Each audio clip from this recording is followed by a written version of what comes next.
First of all, what is glutathione? Well, it's an antioxidant. It's actually a tripeptide composed of glycine, glutamine, and cysteine, which are just amino acids. And it's known as the master antioxidant.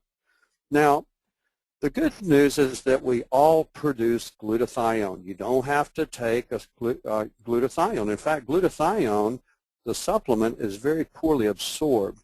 And so again, the main way we get glutathione is through the foods that we eat, but you're going to find out at the end of the program some supplements that'll help.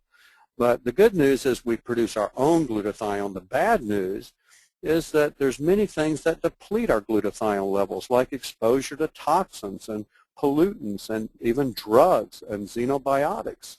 Poor nutrition, the aging process really drains our glutathione. You'll see that in another slide.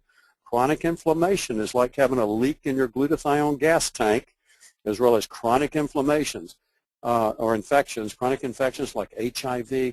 Most HIV patients and AIDS patients have very low glutathione levels, chronic hepatitis C, and I check the glutathione levels of these patients. They invariably have low glutathione, as well as chronic EBV, chronic degenerative diseases, and it could be chronic arthritis, it can be rheumatoid arthritis, it could be Alzheimer's, it could be Parkinson's like I talked about, it can be just chronic heart disease, chronic liver disease, chronic kidney disease. They typically have low glutathione levels because it depletes the body of glutathione, just degeneration. Pollution will deplete your glutathione levels. Lack of sleep will deplete glutathione, as well as stress, excessive stress, not coping with stress, traumas and major life events, divorces, lawsuits, all of this. It depletes your glutathione levels. And especially toxins deplete the glutathione. And realize there's almost 70,000 industrial chemicals that are found in common products, with 1,000 new synthetic chemicals introduced every year. And our body uses up glutathione when it detoxifies these chemicals. The EPA estimates that the average American may be carrying about 700 industrial chemicals in their body. 700 chemicals. Well, guess what that's doing? It's lowering the glutathione level.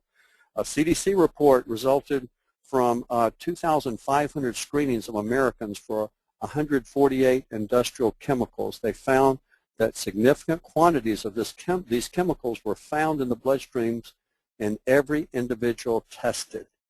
Realize there's over 900 drugs that's been linked to liver damage and low glutathione levels as a result, including statin drugs. There's so many Americans on statins for high cholesterol, but the doctors don't realize it depletes glutathione. That's why a common thing we see as physicians is elevated liver functions.